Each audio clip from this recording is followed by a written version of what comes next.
Hello students, good afternoon once again. आज फिर से हम एक नया टॉपिक मैपिंग का आपके सामने लेकर आए हैं और वो टॉपिक है मिनरल्स। और मिनरल्स से क्वेश्चंस सीबीएसई क्लास 10th में और कॉम्पिटिशन्स में बहुत सारे पूछे जाते हैं। तो आप देख रहे हैं यहाँ पर इंडिया का एक मैप आपके सामने है और इस मैप में बहुत सारी लोकेशंस ऑलरेडी लोकेटेड हैं। एनसीईआरटी से मैप लिया गया है क्योंकि एनसीईआरटी से रेफरेंस लेकर ही अगर हम पढ़ेंगे तो हमारे एग्जाम पर्सपेक्टिव्स क्लियर हो सकेंगे, क्योंकि हमें बहुत सारा डेटा नहीं चाहिए, हमें मोस्ट इंपॉर्टेंट डेटा ही चाहिए। यही मैं बार बार कहता रहा हूं। तो लेट्स स्टार्ट। हम आज कोल फील्ड्स को डिस्कस करेंगे। एज हम जानते हैं कि एक बहुत फेमस कोटेशन है, मेरे प्रिंसिपल कहा करते थे।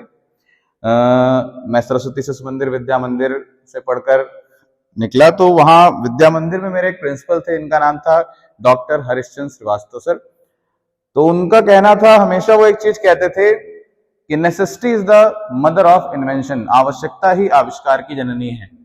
ऐसे ही हम कोल के मामले में कह सकते हैं कि coal is the mother of industrialisation, औद्योगिकरण की जननी है कोल। अगर कोयला नहीं होता तो शायद आज औद्योगिकरण नहीं हो सकता था। और इवन आज भी इंडिया का 70% इलेक्ट्रिसिटी इसी कोल रिजर्व से ही प्राप्त की जाती है, जिसे आप थर्मल पावर प्लांट्स के नाम से जानते हैं। आइए हम डिस्कस करते हैं फर्स्ट ऑफ ऑल इंडिया की मेजर कोल फील्ड्स कौन सी हैं। मेजर कोल फील्ड्स, प्रमुख कोयला क्षेत्र। फर्स्ट ऑफ ऑल अगर हम देखें तो हमारे सामने जो मैप है इसमें कुछ शेडेड एरियाज दिखाए गए हैं। उन शेडेड एरियाज में अगर हम देखें तो वो हमारे इंडिया के मेजर कोल फील्ड्स को रिप्रेजेंट करते हैं। फर्स्ट ऑफ ऑल अगर हम डिस्कस करें तो आपके सामने एक एरिया ये दिख रहा है, दिस इज झरिया, है ना। फिर से मैं दिखा देता हूं एक बार, थोड़ा सा डिस्टर्ब हो गया। Okay, so this is Jharia and this is Raniganj. These coal fields are mixed, तो कंफ्यूज होने की जरूरत नहीं है। ये आपका तलचर कोल फील्ड है उड़ीसा, और ये आपका सिंगरौली कोल फील्ड है। यहां सिंगरेनी और यहां नेवेली लिखे हुए हैं। अब आइए हम इनकी इंपॉर्टेंस को समझते हैं कि आखिर इन्हें हम कैसे जस्टिफाई करेंगे, कैसे हम अलग अलग पर्सपेक्टिव्स में इनको लेकर चलते हैं। तो आइए स्टार्ट करते हैं। फर्स्ट ऑफ ऑल हम कहां से? रानीगंज से। मैं रानीगंज को सबसे पहले इसलिए ले रहा हूं क्योंकि रानीगंज आप यहां देख रहे हैं वेस्ट बंगाल में है, is located in West Bengal and is very important because Raniganj was the first coal mine in India. Raniganj Britishers ने, यहां पर ईस्ट इंडिया कंपनी ने इन 1774 भारत में सबसे पहले कोयला खनन की शुरुआत की थी।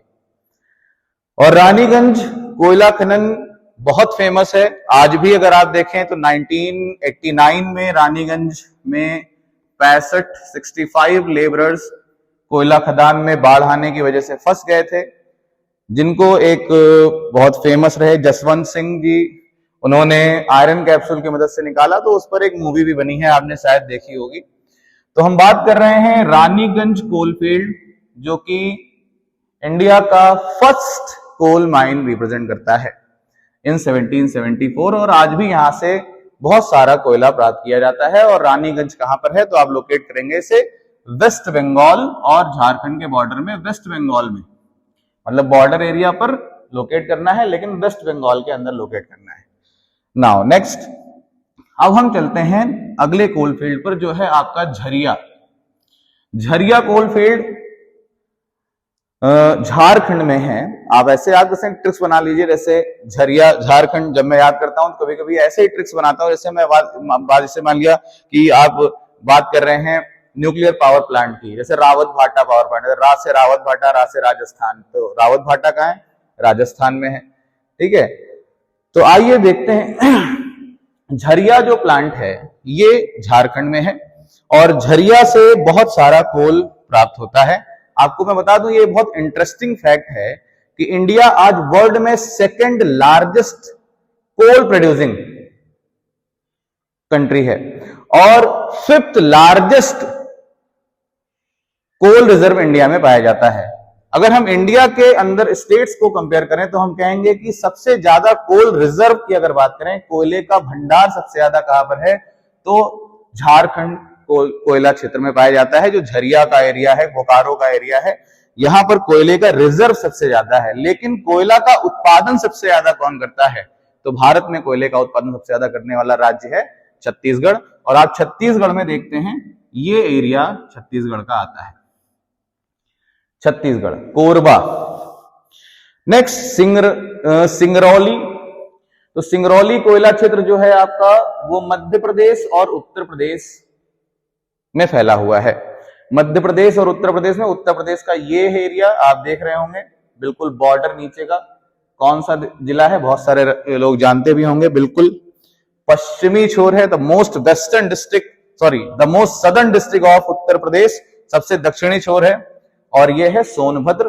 कभी कभार केबीसी में भी इससे क्वेश्चन पूछा गया था कि भारत का कौन सा ऐसा जनपद है जहां से पैदल हम 4 राज्यों में जा सकते हैं, तो ये कौन सा जनपद है, सोनभद्र है।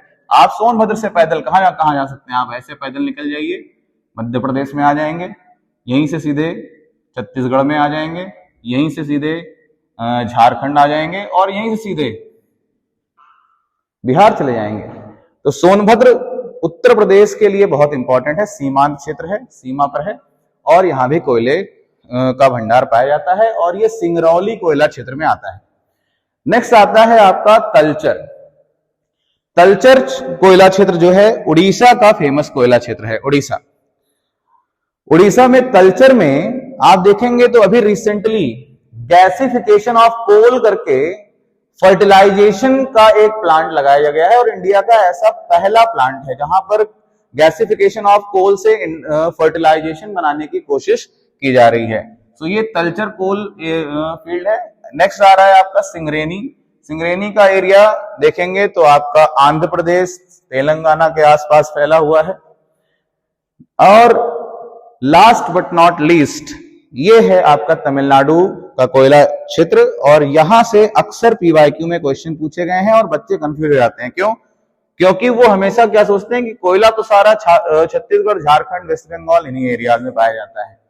लेकिन पिछले पीवाईक्यू में एक सैंपल पेपर में भी सीबीएसई ने क्वेश्चन डाल दिया कि locate a coal mine in Tamil Nadu. अब क्वेश्चन ऐसा है कि स्टूडेंट सोच रहे हैं कि तमिलनाडु में आखिर कौन सा कोल माइन हो सकता है, सारा कोल माइन तो यहीं पर है। लेकिन एक बहुत इंपॉर्टेंट कोल माइन आपका तमिलनाडु में है, जिसे कहते हैं नेवेली कोल माइन, है ना। और ये इंपॉर्टेंट है क्योंकि सैंपल पेपर में पूछा गया है, पूछा जा सकता है आपके एग्जाम में। अब हम एग्जैक्टली स्टेट वाइज इनको लोकेट करें तो हम कहेंगे नेवेली तमिलनाडु में है, ठीक। तमिलनाडु में किस प्लेस पर, बिल्कुल कोस्ट से थोड़ा सा अंदर की तरफ लोकेट करेंगे, यहां पर। नेक्स्ट आपका आता है सिंगरेनी। तो सिंगरेनी आपका कहां लोकेट करेंगे, आप लोकेट करेंगे आंध्र प्रदेश में। कोरबा कोल माइन लोकेट करना है आपको छत्तीसगढ़ में। और आप जानते हैं कोरबा के जस्ट बगल में क्या है, भिलाई स्टील प्लांट। अगर आप रिवीजन अच्छी तरह कर रहे होंगे तो आपको मालूम होगा कि कोरबा के ही पास क्या है, छत्तीसगढ़ का मोस्ट फेमस स्टील प्लांट है, इंडिया का बहुत फेमस स्टील प्लांट है भिलाई स्टील प्लांट। 1955 में यूएसएसआर की मदद से सेकेंड 5 ईयर प्लान में, दूसरी पंचवर्षीय योजना में इसको स्थापित किया गया था। कोरबा कहां लोकेट करना है, अब तो दोनों ही याद हो गया होगा, कोरबा और Bhilai. Bhilai is a steel plant and Korba आपका कोल माइन है। अब ये एक पैटर्न देखने को मिलेगा अक्सर 3 चीजों में, कौन कौन सी, coal mines, thermal power plant and major heavy industries like SAIL, भेल, गेल, है ना। तो अब ऐसा क्यों होता है, क्योंकि देखिए कोयला एनर्जी का सबसे बड़ा सोर्स है। हमारे इंडिया में सबसे मैक्सिमम अमाउंट ऑफ कोल किस कैटेगरी का पाया जाता है, तो आप याद रखिए कोयले बहुत तरह के होता है, ठीक है। तो आपका जो भिलाई है वो स्टील प्लांट है, कोरबा आपका कोल फील्ड है, और यहीं पर बहुत सारे थर्मल पावर प्लांट भी मिल जाएंगे।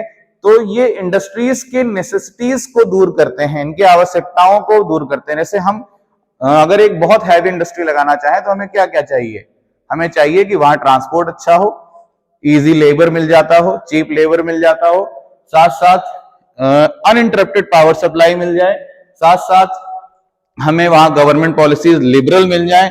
तो हम देखें तो तीन चीजें यहाँ बहुत इजीली अवेलेबल हैं। एक तो खूब सारा रॉ मटेरियल है क्योंकि आयरन फील्ड भी है, दूसरी तरफ खूब सारा कोयला है क्योंकि कोयले की वजह से यहाँ खूब सारा एनर्जी प्रोडक्शन हो जाता है, और एनर्जी अनइंटरप्टेड पावर सप्लाई का सोर्स है। एंड देन यहां से आप देखें तो कोस्टल एरिया बहुत दूर नहीं है, तो इंडिया खूब सारा स्टील और रॉ आयरन दूसरी कंट्रीज को एक्सपोर्ट करता है। लाइक जापान जैसी कंट्रीज इंडिया से खूब सारा आयरन इंपोर्ट करती हैं। तो कोरबा आपका हो गया छत्तीसगढ़ में। नेक्स्ट आ जाता है आपका सिंगरौली। तो सिंगरौली का एरिया मैंने बताया सोनभद्र तक जरूर फैला हुआ है उत्तर प्रदेश में, लेकिन सिंगरौली लोकेट करना है तो अभी आपको एमपी में ही लोकेट करना पड़ेगा। तो दिस इज सिंगरौली, ये सिंगरौली का एरिया है बिल्कुल एमपी, और अब बिल्कुल प्रिसाइज लोकेशन मिल जाएगी। सोनभद्र जो है most southern part of Uttar प्रदेश, बस वही बगल में सिंगरौली। अब आते हैं हम मोस्ट इंपॉर्टेंट प्लेसेस पर। जैसे आपका आ जाता है झारखंड में दो प्लेसेस बहुत इंपॉर्टेंट याद रखिएगा, एक आपका बोकारो और एक आपका झरिया। झरिया बहुत फेमस है क्योंकि 1916 में यहाँ पर अंडरग्राउंड फायर्स लगी थी, और वो आग आज भी इन खदानों में जल रही है, और इससे यहाँ की वनस्पतियों और जीवों को एक बहुत बड़ा खतरा भी है। तो Jharia is very famous coal field in Rajasthan, and Bokaro is also very famous coal field of Rajasthan. Sorry, Rajasthan बोल रहा हूं, झारखंड है बोकारो एंड झरिया। नेक्स्ट आ रहा है आपका रानीगंज। तो रानीगंज मैंने बताया रानीगंज कहाँ लोकेट करना है, तो रानीगंज आपका वेस्ट बंगाल में है। इंडिया का सबसे पहला कोल माइन है, 1774 में लोग एस्टैब्लिश किया गया था, और इसकी शुरुआत की थी ब्रिटिशर्स ने। किसने की थी? ब्रिटिशर्स ने। सो बिल्कुल भी कंफ्यूजन नहीं होनी चाहिए, कोल माइंस बहुत पूछी जाती हैं, और मुझे लगता है कि इस लेक्चर के बाद आपको कोल माइंस को लोकेट करने में कोई प्रॉब्लम्स नहीं होंगी। बात हो कोल माइंस की या कोल फील्ड की, आप सब लोकेट कर सकते हैं। एक बार रिवाइज करिए, फिर से उसको ब्लैंक मैप लेकर बैठिए, उस पर प्रैक्टिस करिए, और मेरी तरफ से बहुत बहुत शुभकामनाएं हैं। आपका दिन शुभ हो। धन्यवाद।